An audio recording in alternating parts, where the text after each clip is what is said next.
made their way to the UK quite recently.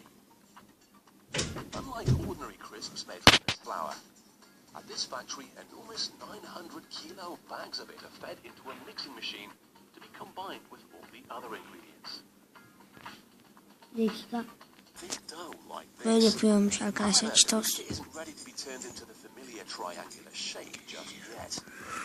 Cheetos yapımı. Big lumps of dough won't make crispy thin tortilla chips.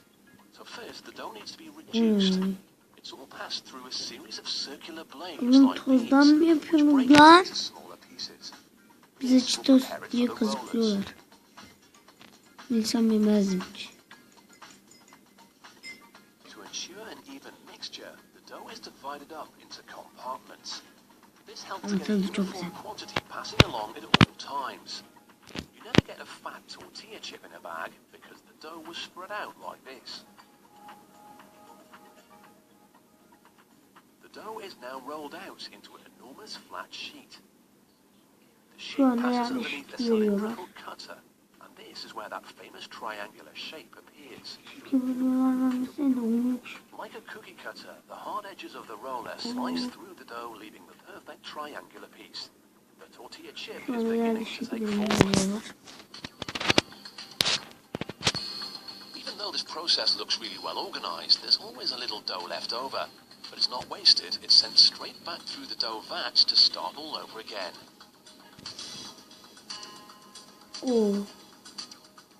Once the chips have been pressed out, they're separated from each other and sent on to the ovens.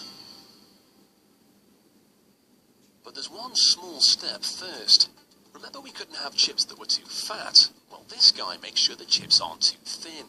Too fat and they wouldn't cook properly, too thin and they'll crumble to dust in the bag. It's a tough job, but it has to be done to get that perfect tortilla crunch. So we've got the chips into the oven, but they don't spend very long in here. This trip under the grills crisps them up and gives them their traditional colour.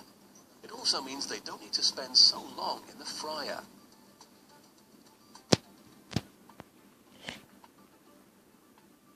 Emerging from the oven, the chips are allowed 5 minutes to cool down. This little break also gives the inspectors time to check the bottom. Now it's time for the chips to be fried.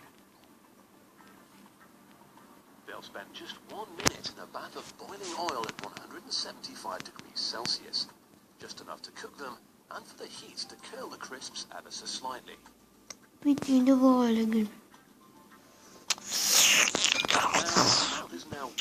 Allah bir havuz olsun. At this point, tortillas, but they have no flavor. With popular flavors such as salt, vinegar, cheese, and onion, and ready salt dominating the crisp market, tortilla chip manufacturers have experimented with a variety of alternatives. One was called clamato, a unique combination of clam and tomato. Getting the flavor onto the chips isn't just a case of chucking it in and shaking the bag. To get a good coating onto each chip, first they're covered in oil again. As this demonstration shows, without oil, all the flavor will just slide off.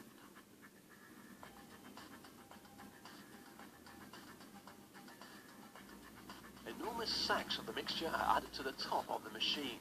Everything from spicy chili to salt and vinegar, and even the famous, if slightly unusual, clamato.